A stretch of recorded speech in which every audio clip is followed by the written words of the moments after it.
สัปดาห์ที่แล้วรายการ Education Today ได้นำเสนอแนวคิดการปฏิรูปการศึกษาของประเทศฟินแลนด์ซึ่งได้ชื่อว่าเป็นประเทศที่มีระบบการศึกษาดีที่สุดในโลกการนำเอาแนวคิดของประเทศฟินแลนด์มาปรับใช้ในประเทศอื่นๆโดยเฉพาะประเทศไทยนั้นจะมีความน่าสนใจอย่างไรวันนี้รายการ Education Today ได้รับเกียรติจากคุณซูซานนาเอชวิกEducation Advisor จากสถานเอกอัครราชทูตฟินแลนด์ประจำประเทศไทยและคุณเอ็ดเวิร์ดโรบินสันผู้บริหารจากโรงเรียนสาธิตแห่งมหาวิทยาลัยรังสิตมาร่วมวิเคราะห์การแก้ไขการศึกษาไทยและนำเอาแนวคิดฟินแลนด์เพื่อมาใช้ในการพัฒนาให้เกิดประโยชน์สูงสุดต่อระบบการศึกษาของประเทศไทยค่ะ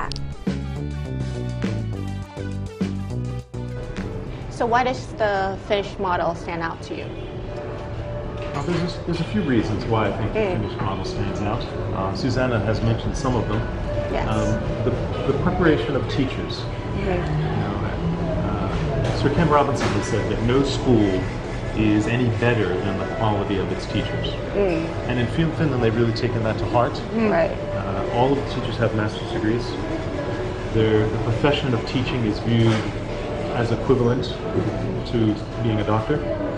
The number of applicants for teaching positions is 1 to 100. No, 1 to 10. Excuse me, 1 to 10. So that for every position, there's 10 applicants. And these applicants are in the top 10% of graduates from university. If you compare that to applicants for teaching positions in the U.S., which tend to be more towards the bottom of the scale of graduates from university, or in Thailand here, finding, in my own experience working for a school here, finding a teacher for certain positions is challenging. I don't have 10 applicants, and to find a good quality applicant for all of my positions, it makes a difference. So I think one reason the education system stands out in Finland is the quality of the teachers. And then the teachers' work load as well. They teach 4 hours a day. That's very minimum. That's very small amount. They have approximately 2 hours a week of professional development. Yeah, well, that's true. Or then you can put it like in a year, by law, you have at least 3 days for professional development. At least that is by law that every teacher have to have. It's across the board that way. So that stands out very much, the quality of the teacher. And then the whole philosophy of education. Susanna has mentioned several times having fun. That education shouldn't be a stressful experience that you're trying to avoid. You want education to be something that children are engaged in, right. And not something that a percentage of them. The best performing students are always going to perform well. They enjoy the challenge of learning something new. They're motivated by success in an academic area. But then you have the rest. And for those students, you want education to be not something they avoid, but something they pursue. And in Finland as well, they always try to find that at least that every child would find something that they'll be good at. It doesn't necessarily have to be academic, math, and chemistry, and physics. Exactly. Yeah. You can be a fantastic artist. And if you are supported through your schooling, hey, great. Well, you have to do math and chemistry because that's part of the curriculum. But hey, you have a talent. Have you noticed you have a talent? And then they find these talents during the schooling because they have different subjects, and it doesn't matter that it's the arts that you're good at if it makes you happy. And then you can pursue a career or study arts and pursue a career like in arts or in music. Oh, so every child will have their development plan individually. It doesn't have to be, they don't have to be all geared towards the same direction, right? No, they want to find that every child, that they could find one talent that they have. Right. Susanna's pointed out that the Finnish model doesn't have standardized tests across the school years. There is one test at the end of the education. High school. And standardized tests, they have a place. It's not that they don't have any place in some education systems. Yes. But the philosophy or the danger of them is that you're trying to fit all children into one mold in one period of time. And they're not like that. They are individuals. They learn at different rates in different areas. And the fact of testing them or pushing them sometimes, and if you use those tests to evaluate your teachers or to compare children to children, you create a very different kind of learning environment than if you're trying to find the unique talents, skills of individuals.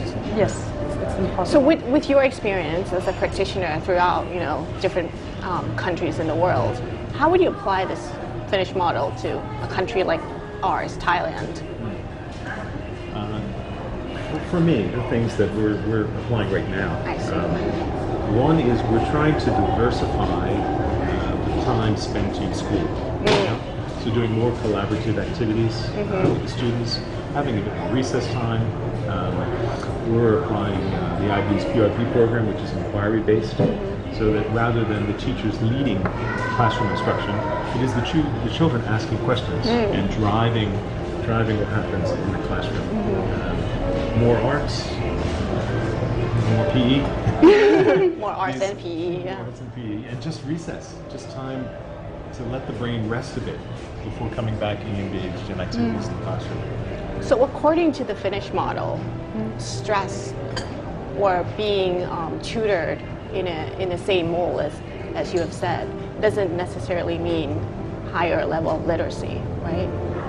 In fact, it may mean the opposite. Of course, if you become very stressed, you try harder and harder and harder, your brain can't take it. The pressure comes from your peers, from your teachers, from your parents, and then at the end of it, the brain just goes, no, I can't handle that at all, and you can't achieve any of your academic goals, I would say. Yeah, and with literacy, I think it's proven, and I think that we've mentioned when we met previously, that in Finnish culture, reading, parents reading to children, is fundamental to the way you raise a child. I know that in my own home life, reading to children is what everybody in the family does. There are always books on hand. People are always reading. Fun books, nothing serious. You're reading together, you're telling stories together. It's about enjoying the book. Enjoying the process as well, Yeah, right? enjoying the process. But it's not only about reading the book, it is also being closer to your parents, having that moment together with your parents, creating a pleasant atmosphere around the book. Because quite often what happens in schools nowadays is, here's a book, you have 2 weeks to read it, and then you make a report. What's the enjoyable part of it, especially if it's about a topic you don't like? That's why in Finland as well we have fantastic public libraries. That's another one that has supported the literacy rates in Finland. You start going to the library from when the children are 2 or 3 years old to get some books that they can start reading. Schools make trips to the libraries. Sometimes there are even library buses that come to the school. Wow. The kids can read. And they are not forced to read only the serious type of books. They're trying to they will try to demonstrate that there are different types of fiction, non-fiction, comics, and just try to make them feel that there is a pleasure of doing it. So with the Finnish model, what would be the recommendations that you will have besides, reading and literacy would relate? What other recommendations would you have for a country like Thailand that we could start off with? Well, I think what you have done already, like the recess, having more time and physical education, and also that the children are asking the questions, student-centered teaching and learning, I think is very important. But I would also want to stress that what works in Finland doesn't necessarily work in Thailand. But yes, parts of the Finnish model could be easily transferred to Thailand. And I started out by saying professional development of teachers, the quality of teachers is what makes a school. And I think that we need to invest on a regular basis on improving the teaching practice, giving the information and the skills and encouraging teachers to perform better. Testing them and evaluating them and scoring them maybe isn't necessarily the best thing all the time. Encouraging them to develop collaborative relationships with their peers, working together in groups to improve what's happening in the classroom, reducing the amount of responsibilities they have during the school day so that they can plan better. There's a whole Do you have any successful example to come to that between, for example, expatriate teachers and Thai teachers to make them work collaboratively in a classroom? It is a process because it's not necessarily something they've seen or experienced. So it's something they need to learn for the first time to do, but also to think about and to collaborate. So we do have in the primary program that we're doing now with these units of inquiry that the Thai and the expatriate faculty are working together so that the topics that they cover with the students are overlapping. And when they're overlapping, then they're understanding what the other teacher is doing with the students in the classroom, and they can reinforce that in their activities with the students in the classroom. They're sharing responsibility, and then they find out that it makes work easier because the education comes more naturally to the students. It's easier working with the parents when there's this collaborative aspect of what's happening with the children in the classroom.